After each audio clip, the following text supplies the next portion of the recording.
Feeling galing, magaling daw. Sabi ko, Sabi ng mga tao. feeling galing, saan ba yan? Sabi sa amin sa akin, yan ka sa may talipapa, may opisina ang healing galing. Ngayon sabi ko, puntaan ko nga. Una, pinunta ko, sinervi ko.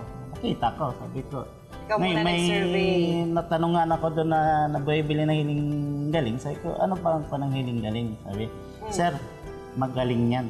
Ang sabi ng mga tao doon. Sabi sa akin, ganun ba? Malakas ako doon ah. Di ngayon, umuwi ako sa bahay. Sabi ko sa kanya, dadaling kita doon. Pagdating doon, si Miss Glyza. Si Glyza ang tumingin sa kanya. Siya nang tumingin. Tapos pinaliwanag sa kanya. Tapos nandun nakasulat yung dapat mga bawal.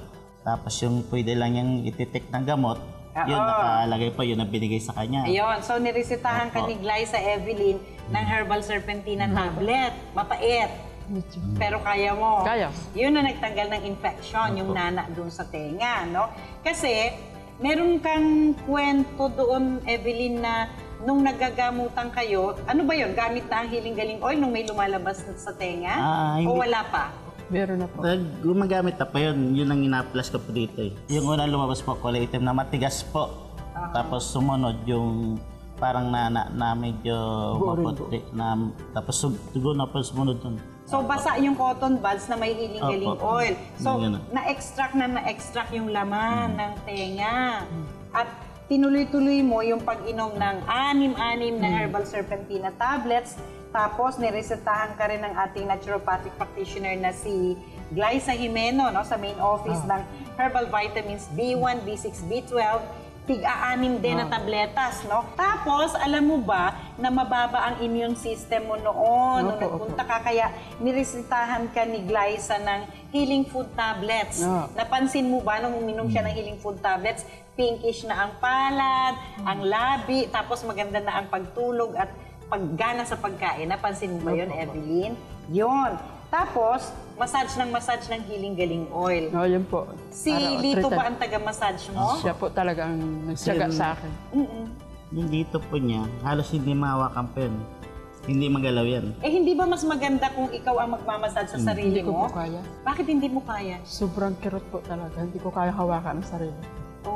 Pero pag si Lito ang humahawak, natitiis mo. Ay talagang ang tiyaga po niyang Light muna ang touch. Hindi ko naman po masyado dinili. Parang minsan ginaganon ko po sa palad ko, pinapainit ko. Tapos saka ako igaganon siya. Parang medyo hanggang sa unti-unti na mga 1 week na nagagalaw ko na ito. Unti-unti nilulubog ko. May nakuha akong tip sa'yo ha. Imbis na applyan niya ng warm compress yung tenga ni Evelyn na namamaga, nilagay niya po sa kanyang mainit na palad, no? Ang Healing Galing Oil at doon niya pinainit. At habang umiinit na yung Healing Galing Oil, doon sa daliri naman niya na pinangkukuskos, yun naman ang pinanghahaplos niya. Tama. Kaya sa applyan mo ng warm compress, sasakit lalo kasi mainit siya. No? Ganun po talaga. Sobrang sakit. Magaling naman pala itong si Lito. So how many times a day kayo naghahaplos ng Healing Galing Oil dito sa affected area? 3 times a day po. At sa tulong ng Herbal Serpentina tablet ay natanggal yung infection, no? Na sinasabing sa operasyon lamang gagaling. Pero kasi, sa naturopathy po, the Healing Galing Way, ay sinasabayan natin ng hydrating diet. Dahil holistic approach po ang ating ginagamit sa paggagamutan. So, puro hydrating na. Una po nagbe-blender po ng mga prutas. Puro lang po, wala siya kanin. Puro prutas. Black rice. Ang pinakadalasang ginamit ko sa kanya yung panang kalabasa, pandan. Niluluto mo muna? Hindi po. Hilaw? Yung katas po nun. Yung katas po na isang baso. Yung parang detox protocol diet natin, ang ginamit nyo. Kalabasa, carrots, malunggay. Kung susumahin natin ang gamutan ninyo, dahil hindi nga nagpa-opera, mga gaano kabilis o gaano katagal? 1 month lang po. 1 month na kumpletong 3 times a day, tapos yung diet mo ay binago mo. Tapos, unti-unti na. Unti-unti na po siyang tuloy-tuloy na gumaling. So, tinuloy-tuloy na. Ko po yun. Hanggang sa nawala na yung pananakit. Ang sabi sa akin ni Lito, nakahiga ka na lang for 1 month ba yun? Tama ba, Lito? Sinusubuan ka na niya. Ang pagligo, pinapaliguan mo na ba siya? Pinupunasan ko lang po siya. Punas lang po. Wala na Hindi mo ligo. pinaligo. Pinupunasan ko na lang po siya. Hindi na ng- ako makabangon nun. Ay, hindi ka na Doon na lang po makabangon. talaga ako sa higaan. Doon Ano niya ako pakiramdam mo noon na para bang pag bumangon ka, mahihilo ka o paano? Hindi ko po talaga kaya ang katawan ko. Bumabagsak pa ako ng kusa. So pag nag-a-attempt ka na bumangon, bumabagsak ang Bumabagsak pusa. pa ako ng kusa. Oh. Ang inaalala ko lang yung ulo ko baka tumama sa simento. Dito kinukompute namin kung magkano ang nagagastos ng mga pasyente namin bago gumaling. Kayo ba na-compute nyo? Sa akin lang po, sa estimate ko po. Umabot bang 100,000? Katulad Wala. ng... 30 patas. Wala po, mga 30 patas lang po. So may hatid na kalusugan ang lunti, ang kalikasan talaga. Opo, Okay, nasubukan ninyo.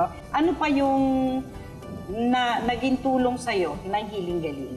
Marami pa akong naiwasan na kuwan kasi una-una dapat pag ganitong may edad na, bawal na po yung mamantika talaga. Ayun. Kailangan talaga yung may sabaw Ah, para yung pawis lumabas. lumalabas. Kasi- Nahahydrate. Bawal, hindi na po talaga ako mahilig mula na ako nagpagaling sa hilingan. Ayun.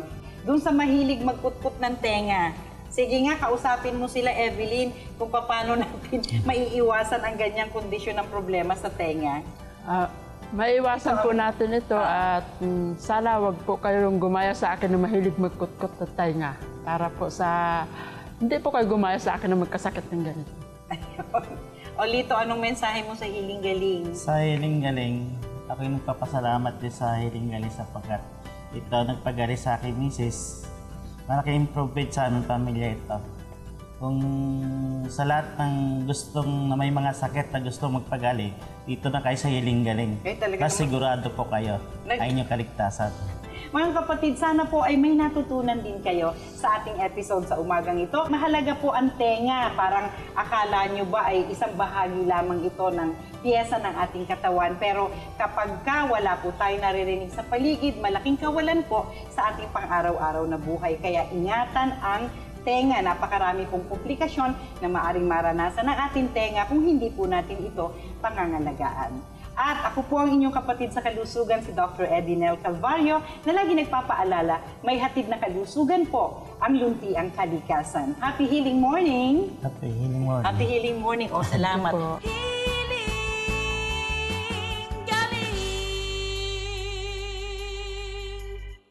Isang mahalagang paalala, ang Healing Galing main office sa Novaliches ay bukas para sa regular free consultations. Lunes hanggang Linggo, alas 9 ng umaga hanggang alas 5 ng hapon, maliban tuwing holidays.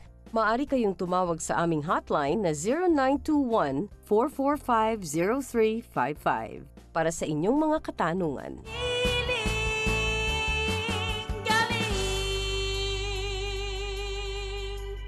Parang trangkaso yung nararamdaman, nananakit po yung mga buto ko. May on and off po. chills, Yes po. mataas na lagnat. Yes po. Mga 6 o'clock po ng hapon, bigla akong parang hinimatayo. Tapos pinasitiskan po nila ako na may tumor na raw po sa atay. Yes po. Paano kaya napagaling sa natural na paraan ng ating kapatid? Alamin kay Dr. E sa Healing Galing sa TV. Linggo, alas 7 hanggang alas 8 ng umaga sa TV5.